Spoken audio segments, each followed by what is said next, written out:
पिछले कई दिनों से इस कार्यक्रम को सफल बनाने के लिए जो रात दिन काम कर रहे हैं मेरे भाई, जिनके नाम से ये परमिशन मिली है, तरंग कुमार जी नीनामा, भाई कन्हैयालाल जी, नारायण जी बरगोट, भाई गणेश जी अंगारी, देवीलाल जी अंगारी और भी बहुत सारे मित्र, भाई रमेश जी, जो अहमदाबाद में प्रवासी कामगार हैं।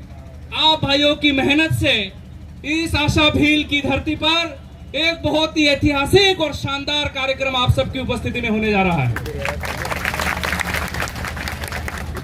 ऐसा ही कार्यक्रम एक बार पहले भी हुआ था, जिसमें हमारे 84 के युवा विधायक आदरणीय राजकुमार जी रोहत पधारे थे। आपका सानिध्य हमेशा ही आशा भील की धरती पर मिलता रहा है और आज पुनः आपकी उपस्थिति में बहुत ही शानदार कार्यक्रम हो रहा है। एक बार एमएलए साहब के लिए बहुत जोरदार स्वागत योग्य तालियां बजाई जाए।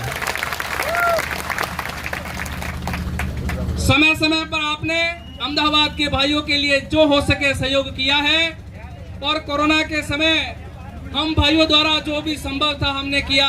हमने भी हमारी गाड़ियों की परमिशन लेकर अहमदाबाद से कई भाइयों को, हमने एक छोटी गाड़ी में 6 लोग भी नहीं आ पाते, लेकिन मैंने खुद 15-15 भाइयों को भर के मैं गांव ले गया हूं। तो आप अहमदाबाद के भाई, आपसे हमारा बहुत ही गहरा नाता है, बहुत ही आत्मिक संबंध है, जो हमको यहाँ खींचा ले आता है। जैसा कि मैं पिछली बार रांची गया था, जो बॉम्बे की फ्लाइट थी, वहां से रांची झारखंड, और हम कोलकाता में हमारे इस पूरे आदिवासी समाज का राष्ट्रीय समिट हुआ था, उसमें शरीक होके आए थे।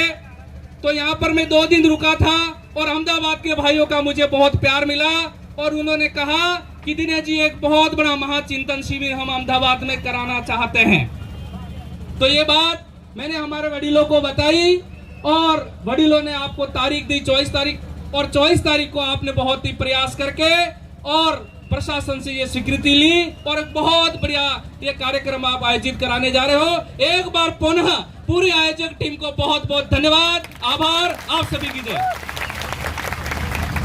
हमारे कीमती मेहमान भाई राजकुमार जी बोलने बाकी हैं, उनका बेसब्री से इंतजार है, इसलिए मैं आपका ज्यादा समय नहीं लूंगा। मैं मेरी तरफ से जो संदेश है, हम जो राजस्थान के भाई आए हैं उन सभी की तरफ से संदेश में देना चाह रहा हूं कि अहमदाबाद के मेरे भाइयों, कि आप बहुत बढ़िया रहें, अच्छा काम करें और अपने बच्चों को बहुत अच्छा पढ़ाएं।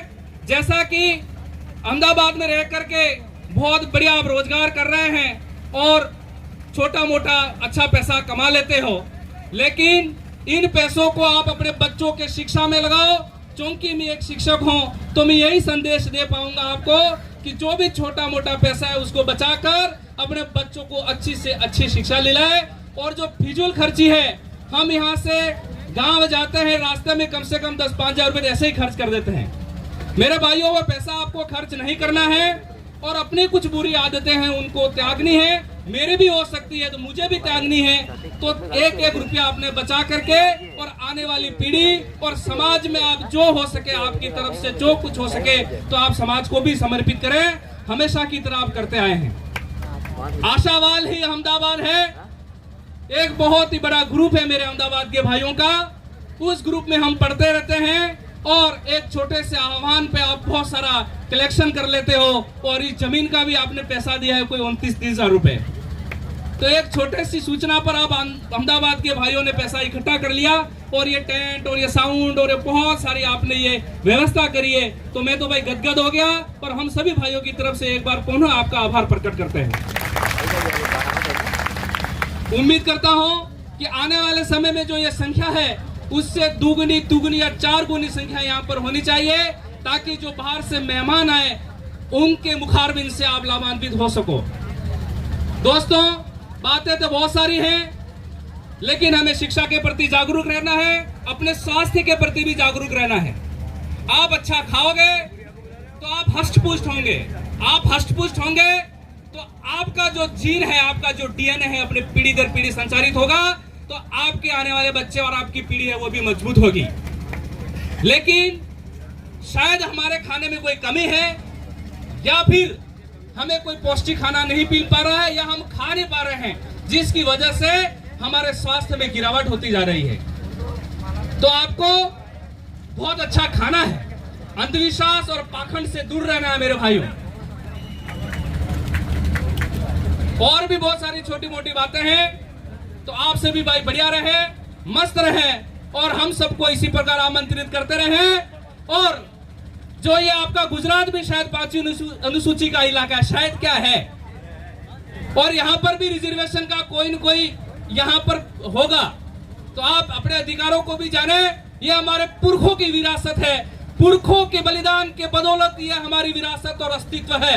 इसको आप समझे, गांव जाए तो अपने गांव वालों को भी ये बात बताएं।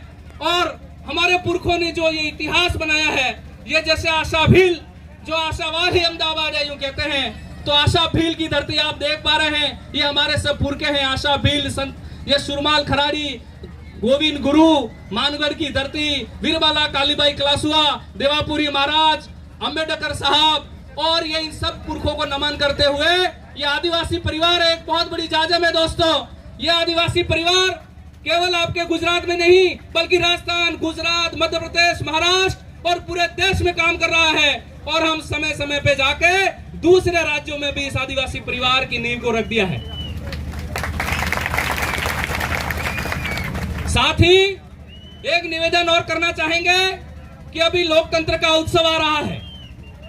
पता है लोकतंत्र का उत्सव, समझ रहे हो?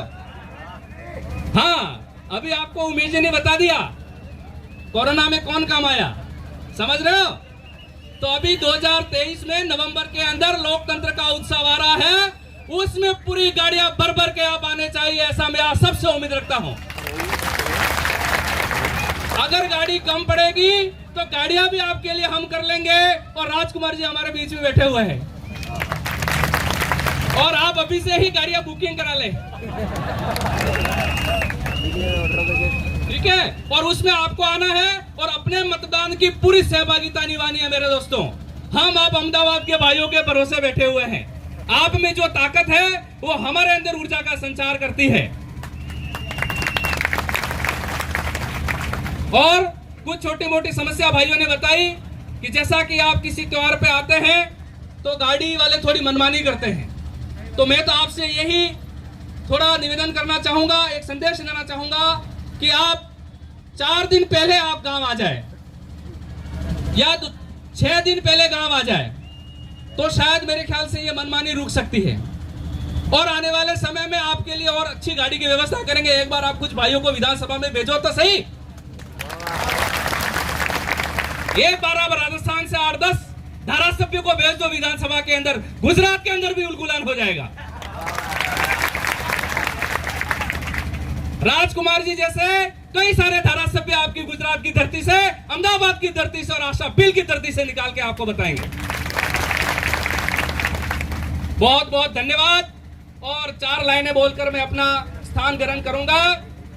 रख हौसला वो मंजर भी आएगा, रख हौसला वो मंजर भी आएगा, प्यासे के पास चलकर समंदर भी आएगा, प्यासे के पास चलकर समंदर भी आएगा।